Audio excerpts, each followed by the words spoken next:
No, Mr. Davidson, no, it's fine. I'll get those sandwiches sent up to the boardroom for you right away. Don't you worry, don't you worry. Yep, no cucumber. No, yes, I agree. Cucumber's disgusting. No, that's fine. No, and your 12 o'clock is booked in as well, so make sure you don't forget that as well. Okay, no, thank you. Goodbye. Hello?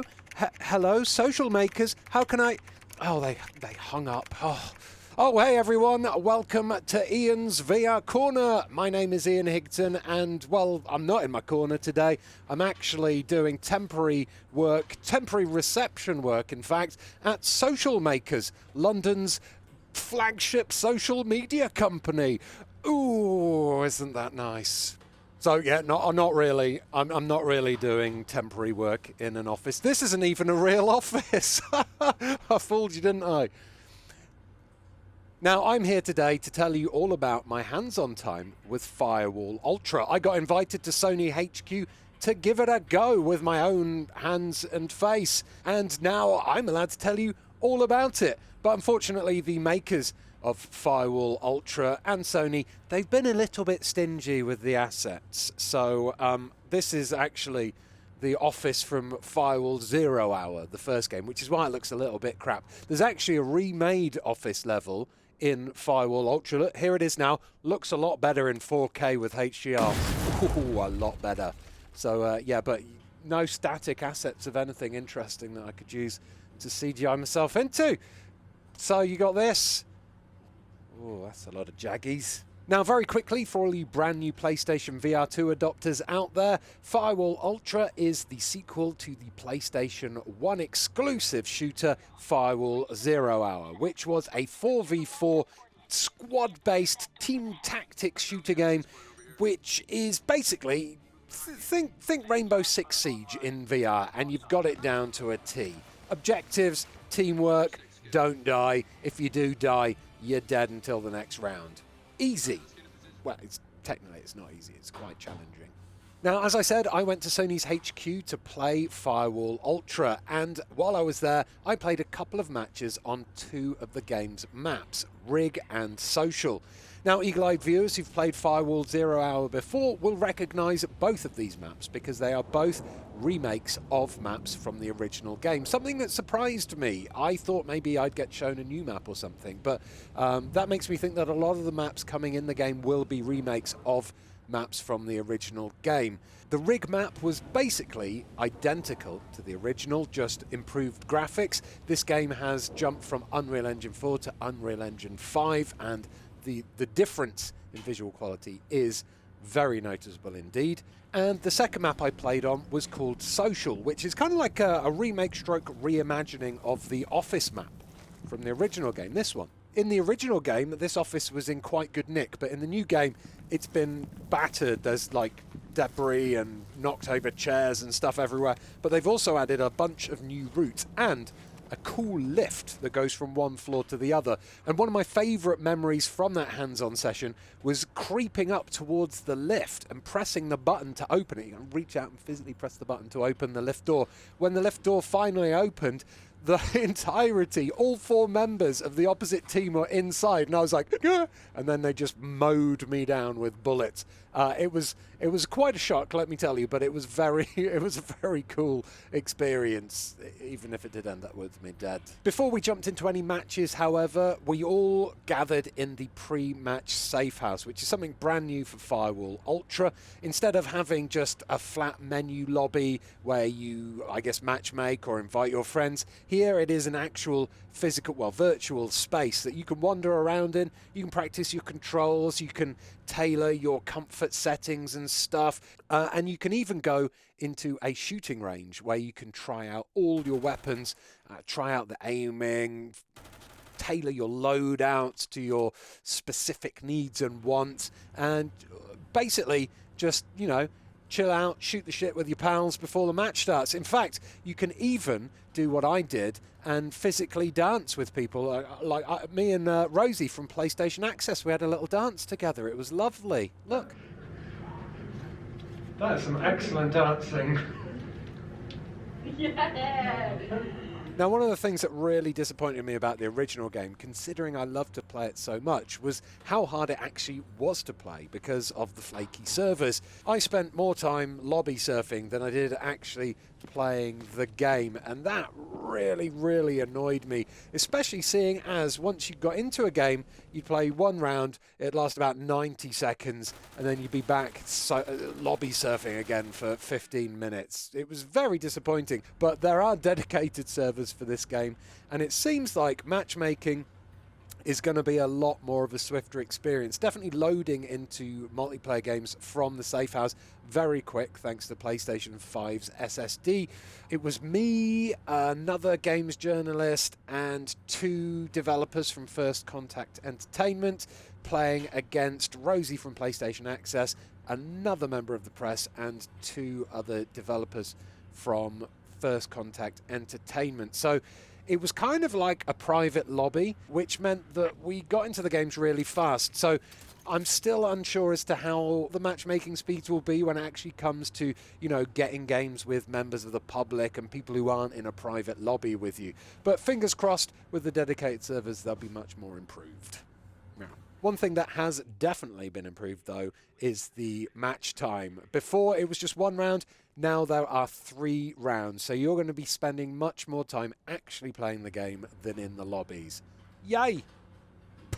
So when it comes to Firewall Ultra and the PlayStation VR2 in general, one of the biggest changes to the game, the one that's been shouted about the most, is definitely the eye tracking. Now, there are some great uses of eye tracking in this game. I don't think it worked perfectly all the time. This game is still in development though, so hopefully things can be, you know, ironed out a little bit. But in general, I was very impressed with what this game had to offer in terms of the eye tracking. For a start, you can pick your weapons using eye tracking, so you can bring up the weapon wheel with a press of the button, and then you can look around and you can pick which gun you want from your weapon wheel. At first, it was nice and quick and easy to do, and I was like, you know, that's cool. I can pick my guns with my eyes. But even though before I started, I adjusted my IPD and I did the eye tracking thing, it felt like the more I played the game, the more that eye tracking started to kind of drift a bit.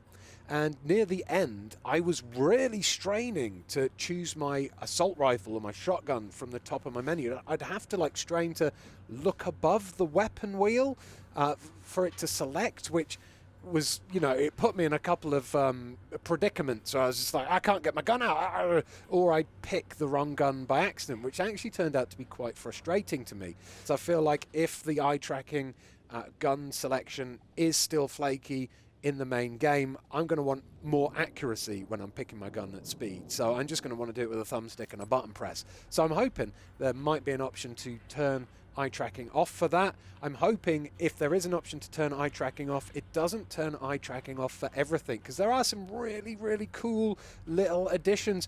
One of the best things, or one of the smartest, simplest but smartest additions I saw was the fact that with flashbangs, or the lights on your guns, flashlights on the guns, if a flashbang goes off or someone shines a light in your eyes from their guns, it will blind you. Your screen will go white and you'll be blinded. But if you see a flashbang coming in and like bing, bing, bing on the floor, if you physically close your eyes, the eye tracking will, you know, detect that your eyes are closed, and then when it goes poof and pew, you can open your eyes again and you won't be flashbanged. Same if someone shines a torch in front of your eyes.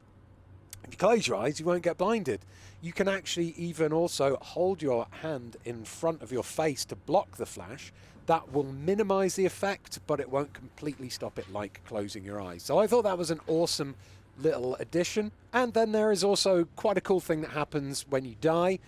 In the original Firewall 0 Hour, if you died, you jumped onto the cameras, and you could cycle between the security cameras and let your team know exactly where the opposition was.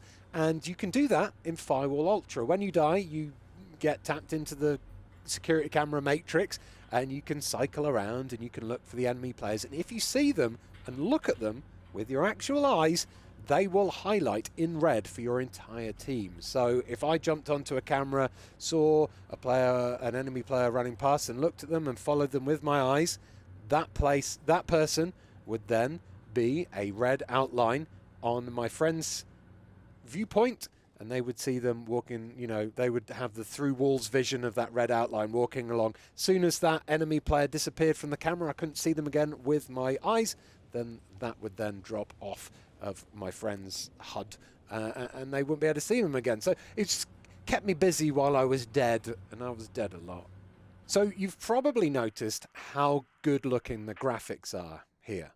All this gameplay that I'm showing, and it's not a huge amount of gameplay, it's a lot of 7-second clips, annoyingly, but all this gameplay looks wonderful. It looks great. There's amazing lighting effects, especially in the darkness with the torch, you know, shining around, and it looks so much better than the original Firewall 0 Hour.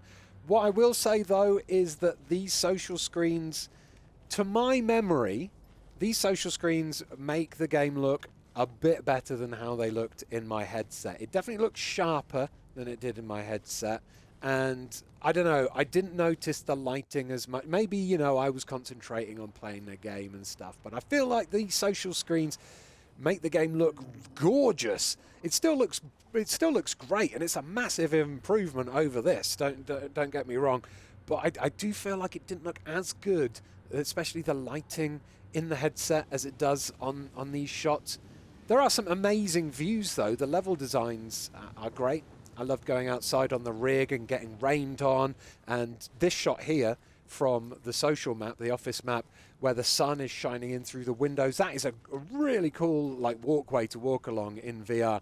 It is beautiful, and the social map in particular has had a lot of work done to it, and it just does look cracking. In terms of haptics, I didn't notice too much headset haptics at all. I think maybe when I loaded in there was a gentle vibration of my head, but I don't know, being shot and stuff, I was too caught up in the moment to feel any headset haptics. If they were there, they were probably quite gentle. There were very good haptics in the, or adaptive triggers at least, in the sense controllers. They accurately mimicked the pull of triggers in guns and stuff, as you'd expect from a shooter game. So that was all good. But yeah, I didn't notice the headset haptics too much. Maybe there'll be an option to turn them up a bit, turn them down. I didn't really get a chance to play around with any of the settings and the comfort settings too much. In terms of gameplay, this game feels identical to Firewall 0 Hour. So much so that I'd almost say this is a 1.5 rather than a 2.0, if you see what I mean, with the repetition of the maps and the gameplay not really changing that much, which may come as a disappointment to some people. People who've never played a Firewall game before won't be bothered, and they'll have a load of cool maps to play in. But yeah, it doesn't truly feel like a proper sequel to me. That's not the only criticism I have for this game, though, either.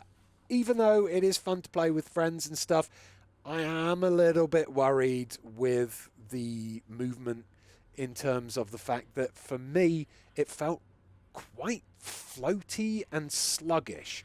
Now, please bear in mind that I had kind of come straight from loads and loads of long, epic Pavlov sessions. Pavlov VR, if you don't know what that is, it's my favourite PSVR2 game at the moment. It is an ultra-realistic shooting game. You reload all the guns manually. The combat is quick and fast, accurate. You bring the guns up, look down the sight. So quick, so smooth, it's so polished. Whereas aiming the guns in Firewall Ultra felt like, I don't know, I'd bring my hand up to aim. And the gun felt like it was trying to play catch up with me all the time.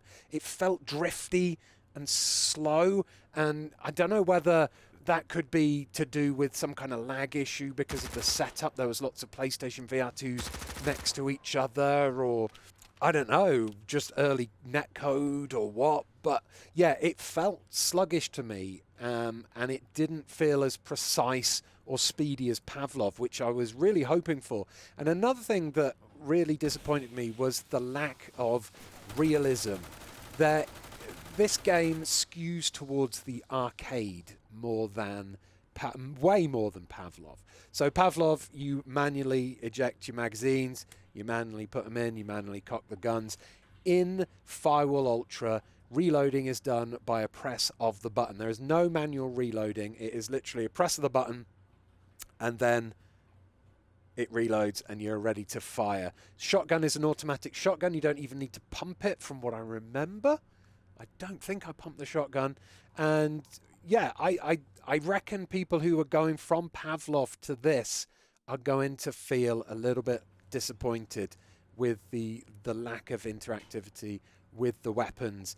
People, this is tailored quite blatantly to a new audience. This is a shooter game that is going to get brand new VR heads into VR first-person shooters, which is awesome. Don't get me wrong. I love the fact that the PlayStation VR2 is bringing in a new audience. But for veterans like me and people who love Pavlov, it's going to be a little bit disappointing, the arcadiness of the guns. There is another thing that's very weird about the guns, which is the fine aim. I don't know whether I like it or not. So Pavlov, to keep your aim steady, you have a virtual stock, which I don't really know how the virtual stock works too well, but it helps keep your gun steady if you select having the virtual stock on. There's no virtual stocks in Firewall Ultra. Instead, there's a fine aim mode. So when you bring the guns up, you can look down the sights and you can look down the red dots and you can aim and stuff and you shoot as normal. But if you press, is it the grip button? I can't remember what button it is. You press a button on one of the, it's either one of the triggers or one of the grip buttons, and what it does is it snaps the sight to your eye, so you are instantly looking down the sight in a straight line, which is great for accuracy. And what it does is it then slows your movements right down, so you can then aim more precisely. I guess it's a bit like GoldenEye, when you fine aim on GoldenEye, and it makes your shooting more accurate. But again, it's kind of weird. I don't know. It's an odd choice. I think it works well, but it's something that people are going to need to get used to. The other criticism I have in terms of realism, and maybe this is just going to be for a few VR veterans, but there is no physical crouching in this game. There is only a button to crouch. I tried physical crouching to crouch behind an object because I was in Pavlov's state of mind. I ducked down behind a counter. I physically ducked down, but my vision stayed where it was, and I was like, whoa, whoa. So you have to press a button to crouch. So whether you're sat down or stood up, and you can play seated or sat down, doesn't matter. But you have to press a button to crouch. Normally I play sat down, so that's not going to be too much of a bother for me. But in the demo I played stood up, and yeah, it felt weird. Did feel weird.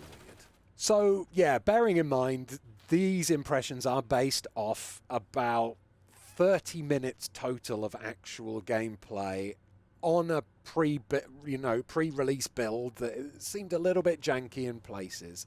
I will say I still had a lot of fun with this game. I think anyone who enjoyed Firewall 0 Hour will like this, because it is basically the same game, just with extra bells and whistles and, a lot of extra makeup on to make it look way prettier. So, if you enjoyed that game and you've been looking forward to playing Rainbow Six Siege style gameplay in VR on the PlayStation VR2, you're going to be able to do that. It's going to be great. If you are a VR veteran who's been playing a lot of Pavlov VR, this game, while it will be fun to play with your friends, it is going to feel like a little bit of a step back, I think, in terms of VR mechanics, immersion, and realism. You will totally still get immersed in it, especially when you're in the heat of a firefight and your friend gets knocked down and you're like trying to revive them, and you're shooting at enemies over there. It gets proper hectic. You get some cool, awesome gunfights, and when you're working the objective and the heat is on and you can hear the enemies approaching you with the 3D audio and all that kind of stuff. It's really tense. It's really enjoyable. It's just, yeah, I think I was hoping for a bit more realism, a bit more than just a shiny reskin with a couple of extra eye tracking tweaks. I don't know. It's going to be something that I'm going to want to spend a lot more time with once it's a bit more polished to get a proper good opinion on. But that's what Ian's VR Corner's for. As soon as I do get more hands-on time with the game, I will, of course, let you all know here on Ian's VR Corner. So, do give this video a like if you enjoyed it. Subscribe to Eurogamer for almost daily videos about video games, including Ian's VR Corner every Sunday. And why not click on some of these other Ian's VR Corner videos that are on screen and clickable right now. They're great. Check them out. Anyway, I'm sorry, I'm getting a call. Hello, Social Maker. How can I help you? Oh, you'd like to buy one of our packages. Well, do I have a package for you? It's average sized. It's not massive. It does the job. No, it'll do the